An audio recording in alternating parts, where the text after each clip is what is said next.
शनाया को ये जानकर बहुत राहत मिली कि उसके हस्बैंड को उसकी कितनी चिंता थी। तो इसके लिए शनाया ने आहान की तरफ देखकर हाँ में सिर हिला दिया। शनाया को याद आया कि वो आहान से मिलने क्यों आई थी। उसने कहा, आहान वो आ रही है। क्या शनाया के दिल में आहान के लिए फीलिंग्स पैदा हो रही थी? कौन आ रहा था? क्या इस इंसान के आने से आहान की मुसीबतें बढ़ने वाली थी? कौन कौन आ रही है? आहान ने पूछा तो शनाया ने अपनी बात को एक्सप्लेन करते हुए कहा, हमें एयरपोर्ट लेने जाना है, वो आ रही है, रूपल। शनाया का ये जवाब सुनकर आहान का मुंह बन गया। एक ही वक्त पर उसकी आंखों में घबराहट और इरिटेशन एक साथ नजर आ रहे थे। उसने शनाया से सवाल करते हुए कहा, वो अजीब लड़की, क्या वो वापस आ गई है?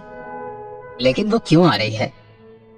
आहान के ऐसे वियर्ड रिएक्शन के बाद शनाया ने उससे कहा, अरे ये तुम क्या कह रहे हो? अजीब लड़की? वो मेरी बेस्ट फ्रेंड है और 3 सालों के बाद वापस आ रही है। चलो अब जल्दी से रेडी हो जाओ, देर मत करो, मैं उससे मिलने के लिए बहुत एक्साइटेड हूँ। इस बड़े से शिमला शहर में अगर आहान रायजादा किसी से डरता था तो मिसेस यामिनी गिल के बाद वो रूपल गुप्ता थी।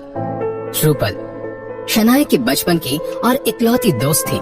3 साल पहले शनाया की मॉम के साथ उसने भी आहान और शनाया की शादी के लिए अपना अपोज बिना डरे दिखाया था।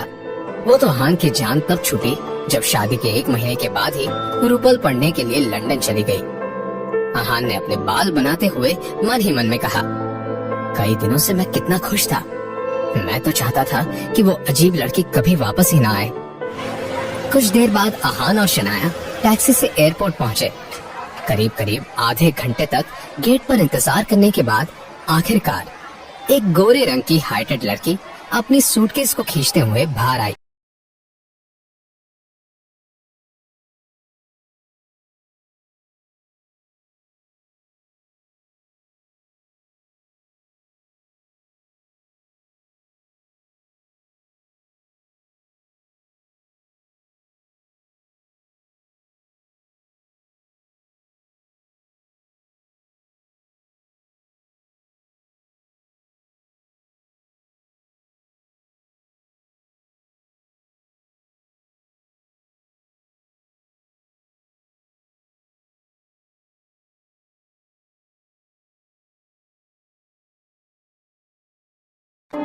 ये सुनकर रूपल के चेहरे पर एक शरारती मुस्कान आ गई।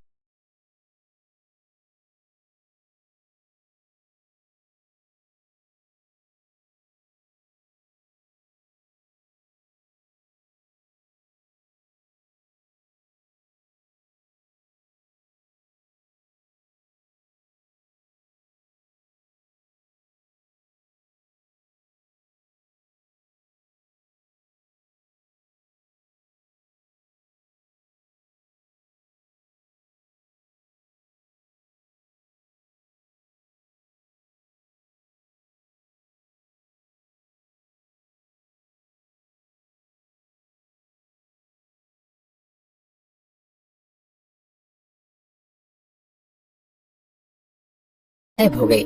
रूपल की बात सुनकर शनाया ने आहान को अपने करीब खींचते हुए कहा, अगर तुम्हें मुझ पर यकीन नहीं है तो आहान से ही पूछ लो। इससे पहले कि आहान इस टॉपिक पर कुछ कह पाता, रूपल ने एग्जैजरेट करते हुए कहा, ओह तो ये आहान है। अगर तुम मुझे ये नहीं बताती तो मैं तुम्हें इसका ड्राइवर समझ रही थी। ये सुनकर आहान की तो बोलती बंद ही हो गई। ऐसी बात नहीं थी कि रूपल ने आहान को नहीं पहचाना था, मगर वो जानबूझकर ऐसी बातें कर रही थी। शनाया से ये बात छिपी नहीं थी कि रूपल और आहान का 36 का आंकड़ा था, और अगर रूपल ऐसी बातें करती रही तो आहान उसके साथ झगड़ ही पड़ता। इसलिए शनाया ने मैटर को कंट्रोल करने की कोशिश करते हुए रूपल से कहा, रूपल तुम्हें जरूर भूख लगी होगी, क्यों ना हम पहले किसी अच्छे से रेस्टोरेंट में जाकर खाना खा ले। खाने का नाम सुनकर रूपल की आंखें चमकने लगी। उसने शनाया से कहा, हाँ यार, तुम ही हो जिसे मेरी सबसे ज्यादा फिक्र है। तुम्हें क्या बताऊं, बाहर का खाना खाने के बाद मेरी क्या हालत हो गई थी। इंडिया वापस आने के बाद पीछे सबसे बड़ी वजह तो ये है कि यहाँ का लजीज खाना। चलो जल्दी कुछ मसालेदार खाते हैं। आहान को अपने पीछे आते हुए देखकर रूपल ने जानबूझकर तेज चलना शुरू कर दिया। शनाया